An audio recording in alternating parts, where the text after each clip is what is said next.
चलो बच्चों, आप सभी का फिर से स्वागत है हमारी और आपकी प्यारी सी यूट्यूब चैनल केमिस्ट्री वाला रौनक सर में। अब बच्चों यहाँ पे देखो, हम आज बात करेंगे शील्डिंग इफ़ेक्ट, जिसको स्क्रीनिंग इफ़ेक्ट भी बोलते हैं। बच्चों हम आज सोडियम का एग्जांपल लेंगे। सोडियम के जो न्यूक्लियस होता है उसमें 11 प्रोटॉन होते हैं और टोटल शेल में जितने भी इलेक्ट्रॉन होते हैं वो 11 इलेक्ट्रॉन होते हैं। तो अब यहाँ पे देखो बच्चों, electrons in the first and second shells equal to core electron, उसको क्या बोलेंगे? Core electrons. Electrons in the last shell equal to outermost electron, जो हमारे सबसे बाहर वाला ऑर्बिटल है उसको हम क्या बोलेंगे? सबसे बाहर वाले शेल में जो इलेक्ट्रॉन है उसको क्या बोलेंगे? Outer most electron. अब क्या होगा बच्चों? अब होगा जो हमारा आउटर मोस्ट इलेक्ट्रॉन है उसके ऊपर लेस न्यूक्लियर फोर्स लगता है। जो हमारा आउटर मोस्ट इलेक्ट्रॉन होता है उसके ऊपर लेस न्यूक्लियर फोर्स लगता है।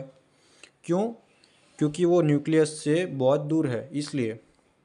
अब देखो बच्चों, हमारा जो इनर इलेक्ट्रॉन है उसके ऊपर मोर न्यूक्लियर फोर्स लगता है। क्यों? क्योंकि वो न्यूक्लियस के बहुत पास है। देखो, जो इनर इलेक्ट्रॉन है वो न्यूक्लियस से बहुत पास है, इसलिए उसके ऊपर क्या लगता है? मोर न्यूक्लियर फोर्स लगता है। ठीक है बच्चों। तो अब बच्चों बात करते हैं शील्डिंग इफेक्ट, इसमें क्या रोल प्ले करता है। तो बच्चों यहाँ पे जो हमारा इनर इलेक्ट्रॉन है, इनर इलेक्ट्रॉन उसको ये वाला न्यूक्लियस खींचेगा अपनी ओर, और ये वाला हमारा सबसे बाहर वाला आउटर मोस्ट इलेक्ट्रॉन है उसको भी खींचेगा न्यूक्लियस। तो जो इनर इलेक्ट्रॉन है वो क्या बोलते हैं? वो बोलते हैं कि भैया हमको तो न्यूक्लियस खींच रहा है, हमको तो न्यूक्लियस खींच रहा है, लेकिन आउटर मोस्ट इलेक्ट्रॉन हम तुमको न्यूक्लियस को नहीं खींचने देंगे, हम तुमको न्यूक्लियस के पास नहीं जाने देंगे, हम तुमको एक शील्ड यानी सुरक्षा कवच प्रदान करेंगे। इनर इलेक्ट्रॉन क्या बोलते हैं कि भैया आउटर मोस्ट इलेक्ट्रॉन हम आपको एक सुरक्षा कवच प्रदान करेंगे, और वही हमारा कहलाएगा शील्ड। वही हमारा क्या कहलाएगा बच्चों? शील्ड कहलाएगा। और ये जो इफ़ेक्ट है, ये जो फिनोमिनन है उसको क्या बोलते हैं बच्चों? उसको बोलते हैं शील्डिंग इफ़ेक्ट। यानी जो अंदर वाले इलेक्ट्रॉन है वो बाहर वाले इलेक्ट्रॉन को न्यूक्लियस से बचाते हैं, उसको ही बोलते हैं हमारा शील्डिंग इफ़ेक्ट।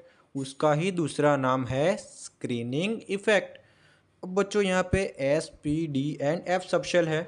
यहाँ पे देखो बच्चों, हमारे पास S, P, D and F subshell है। तो यहाँ पे बच्चों सबसे ज़्यादा शील्डिंग इफेक्ट किस में होता है? एस सबशेल में होता है, उससे कम होता है पी सबशेल में, उससे कम होता है डी सबशेल में, उससे कम होता है एफ सबशेल में। अब बच्चों ऐसा क्यों होता है? क्योंकि जो एस सबशेल जो होता है ना वो हमारे न्यूक्लियस से एकदम पास होता है, वो तो आपको पता ही है बच्चों। जो पी सबशेल है उसका जो शेप होता है वो डम्बेल होता है, थोड़ा पास होता है लेकिन एस से दूर होता है। अब जो डी सबशेल है वो तो क्या होता है? डिफ्यूज़ होता है, वो तो आपको पता ही है बच्चों। और जो एफ सबशेल है वो तो बहुत ज़्यादा डिफ्यूज़ होता है, न्यूक्लियस से बहुत दूर होता है, लेकिन वो बहुत दूर होता है इसलिए वो शील्डिंग इफेक्ट बहुत कम शो करता है। तो बच्चों आज का वीडियो यहीं तक रखेंगे। ये शील्डिंग इफेक्ट का वीडियो आपको कैसा लगा? अगर ये वीडियो आपको अच्छा लगा तो वीडियो को लाइक करें, चैनल को सब्सक्राइब करें। Bye bye friends.